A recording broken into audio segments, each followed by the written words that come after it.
on the line right now the newest Hall of Fame member, one of the great guys in all of football and all of broadcasting. Dick Vermeil, welcome to the show. Thank you very much for taking a couple of minutes to chat with us about going in the Hall of Fame last week.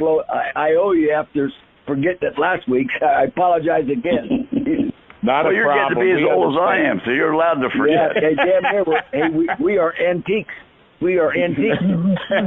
We all are. I know I told you this story a couple of times, and I want to get to you, not to me, but Matty Gukas and I did an L.A. Laker game against the 76ers out in Los Angeles, and we're flying in, and we land in Philadelphia, and I get off the plane, and I get a telephone call from CAU. They say, run right over to the Veterans Stadium. The Eagles are going to name their new coach. Well, I said, okay, fine. I go over. Well, you and I were sitting on the same plane, 2 seats away on the plane. I didn't know who the hell you were. You still don't. I said, here we are. Well, now I'm at the vet. Here's Dick Vermeil, 2 seats in front of me in the plane, and he's going to be named the new coach. I said, what the hell is this? I don't know anybody from UCLA. Congratulations, you made a terrific speech going in, and Roger Henry, I'll let you get in from Atlanta, Georgia, and talk to Dick. Well, I'll tell you, Dick, I got to talk to you at the Sports Writers. Of course, I introduced you at the 25th anniversary of the 80 team. I had you and your wife with Celebrity Limousine in one of my retirement jobs. But I also have the picture of you on my old radio show with Ken Kerfel, and that's years ago up in Lawrenceville School at that clinic. That's cool. Remember that? Yeah. Yeah, but I mentioned to Don and to Frank before we went on the air tonight, a real loss today in the Kansas City Chiefs family, the passing of Len Dawson. No and I know that you got to know me, was broadcasting, and one of the tributes this morning on NFL radio I thought was really interesting.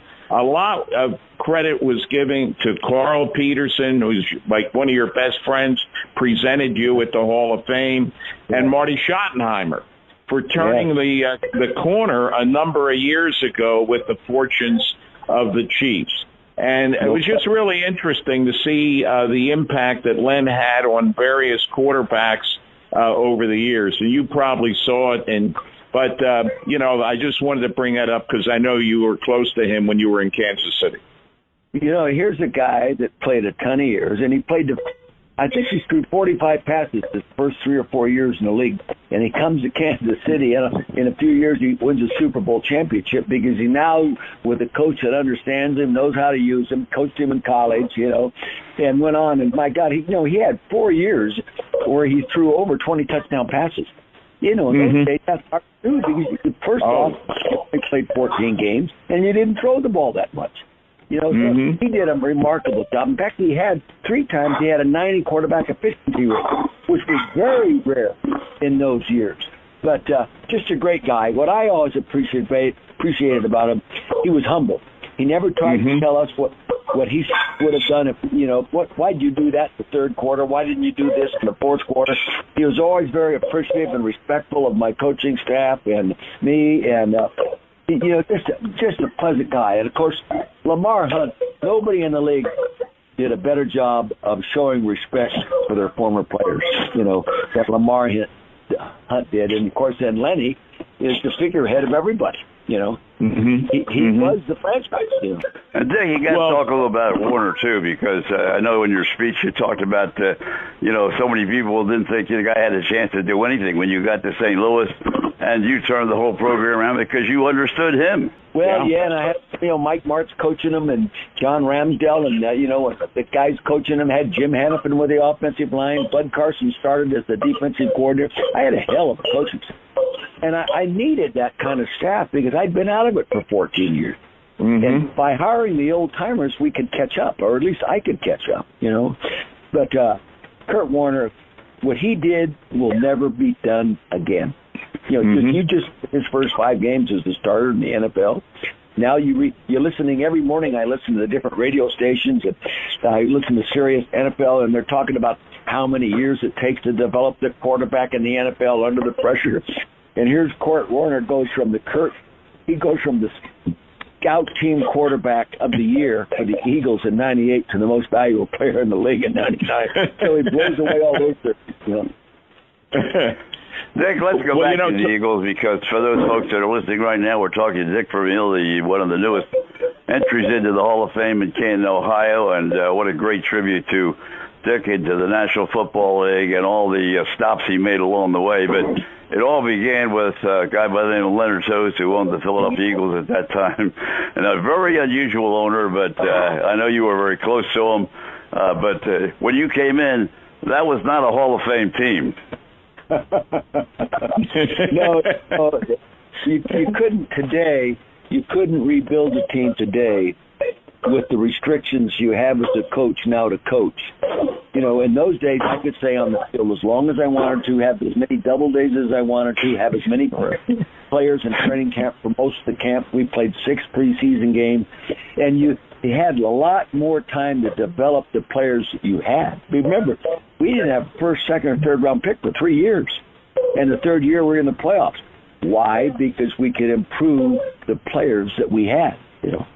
Yeah, you had the time.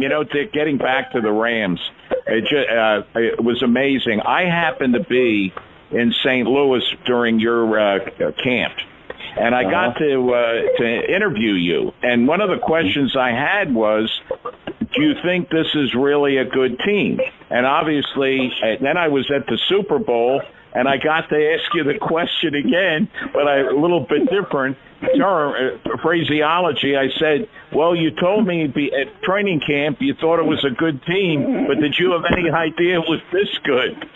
No. You won the Super Bowl. When I watched the team early training camp and off season with Trent Green now at quarterback, and I knew we were going to be a good football team. No way could I predict we'd be a world championship team. But they had paid such a price in those tough practices and discipline and structure, and my coaching staff. I gave them time to coach, and they helped good players get better. And Charlie Arm and John Becker did a good job in losing. They drafted good players. Well, our job was to put those good players that had been losing together and help them get better and make winning contributions. And that's what my staff did. But we worked awfully hard. My third year, we backed off on them a little because I really felt we were there, and I wasn't going to get any more out of them in my double days in training camp than I got out of them the year before. But we were just together, like you said, at the Hall of Fame 2 weeks ago. And the entire starting offense from the Ram team was there intact, plus Ricky Prohl, the slot receiver, on third downs and nickel, the backup tight end, and all these kind of guys. And the whole offense was there. 4 Hall of Famers, with Torrey Holt, who'll be another Hall of Famer one day. So, and they had so much fun together. It was so rewarding to see them enjoy each other so much. Dick, one other thing before we switch over to Frank. Frank's got a comment. He'd like to chat a little bit about it as well. It was a good thing that field wasn't 5 yards shorter. That's what I said even in my Hall of Fame speech. If Mike Jones doesn't make that tackle, I'm not standing on that stage. Very few coaches anymore that have won a Super Bowl get in the Hall of Fame. You know that. I'll tell you, that was one of the most unbelievable last series and one of the most believable endings to a game. It was like Chuck Bednarik sitting on Taylor at Franklin Field in Philadelphia a little before your time, but I was there for that one, and the same idea. You're exposing your age. Frank, go ahead. Don, a lot of people don't know because he's such a quiet, reserved person, but this man has raised over $2 million for the YMCA Chester County through his golf tournaments and charity work that he's done. And I just wanted to bring that out so everybody knows. And there's a lot of other things that have come up that especially dealing with Leonard Toast in the end, that people just don't know what a wonderful person this is. It's not just the guy out there with the yellow coat on or gold coat, whatever you want to call it.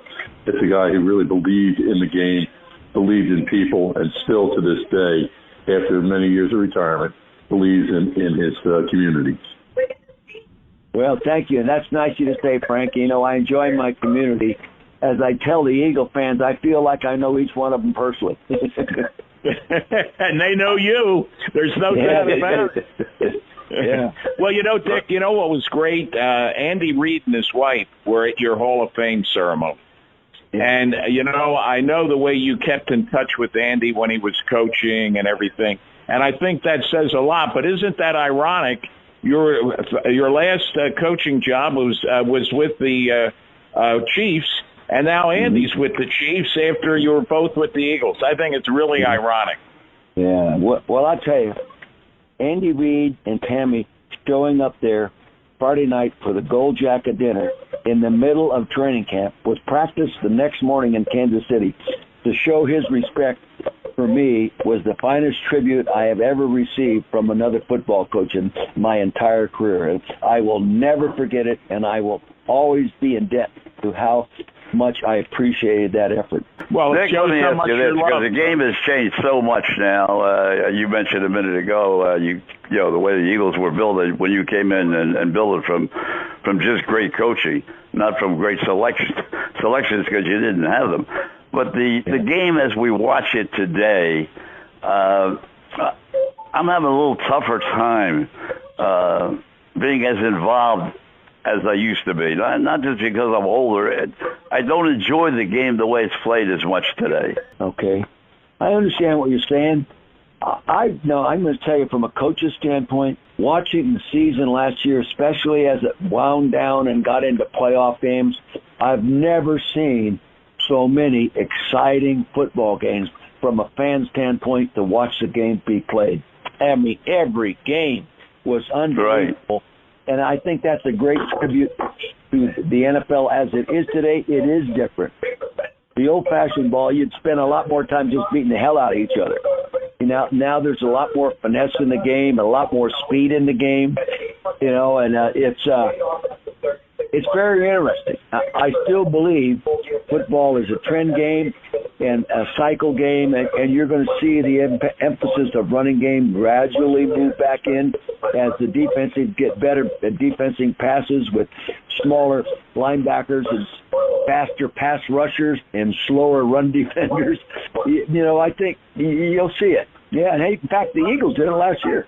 Second half of the season, they decided they wanted to win what they do. They win the running game, and they couldn't stop it. That's right. And if they hadn't run, Dick, I don't think they would have gotten to the playoffs. Oh, no way. No way.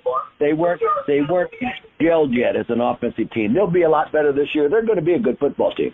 Everybody's anticipating 11 or maybe even as high as 12 wins, and of course a lot of it depends on how your quarterback comes up and what great versatility he brings to the field. And but the division has changed so dramatically. I mean, when you were coaching, oh boy, it was the Giants, it was the Cowboys, it was Washington, it was the Eagles. I mean, every single game was a murder. Here I am, the Eagles. I got Don Coryell, George Allen at the Redskins. Then we get the people in New York get that turned around. My God, every week. And you're playing some Don Shula team, Bud Grant team, all names that are in the Hall of Fame today. But anyway, I'm very excited about the season. I'm looking forward to seeing it go. I think the Eagles will be good. I think the Rams will be good. I think the Chiefs will be good. And there's always going to be a surprise team. Hopefully the Giants will get going again. Roger? Well, I agree with you, Coach. I do. I think that they are going to be very good. What do you think? How you think Andy's going to do with the Chiefs? You think they'll make it back to another Super Bowl? I think if anyone's going to, you have to start there. But that division is so tough. Mm-hmm. Yeah, it's going to be hard to break even in the division. If you don't break even in the division, you're not going to be a strong playoff team. There's good teams in that division. Oh, excellent. I'm curious to see what Denver does now. Seattle won't be what they were. They won't be without the quarterback. They aren't. I don't care. They aren't going to be what they were. And but the Raiders. John Gruden turned over a good football team there.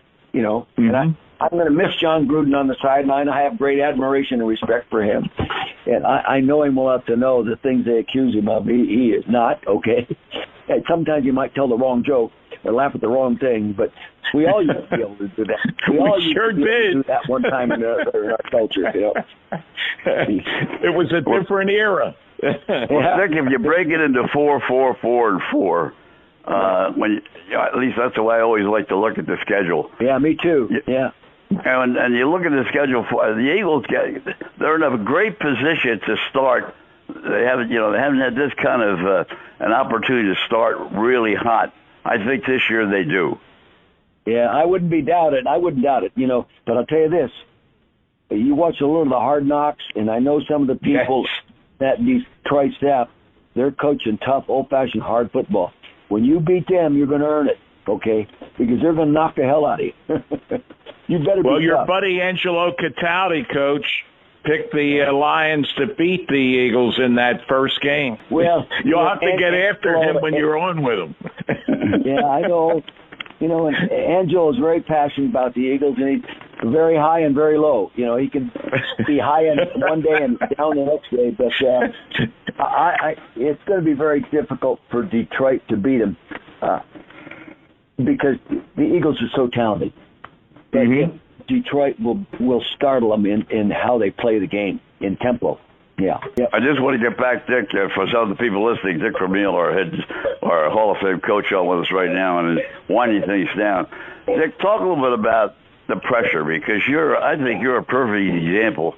In fact, in the beginning of our interview, you talked about you were away for 14 years, and there was a period in your life where you said, I guess, mentally, I'm just not ready to do this anymore. Yeah, and that was my own fault. I could listen to people, but I wouldn't hear them, or I could hear them and I wouldn't listen to them. And that was my own fault, and I regret not listening to people. But it was my own insecurity. I was always afraid I wasn't doing a good enough job, and I was always a little bit intimidated by the Tom Landry's and the Don Shulas, all these coaches that I held in such high esteem when I was high school coach and a junior college coach and a college coach. And now I find myself coaching on the same field with them. It was a little intimidating. The other thing I think, John, is it's always good to value someone at a level above what you value yourself. I have such admiration from those great coaches that I don't think I ever belong in their league. Okay, they invented the game.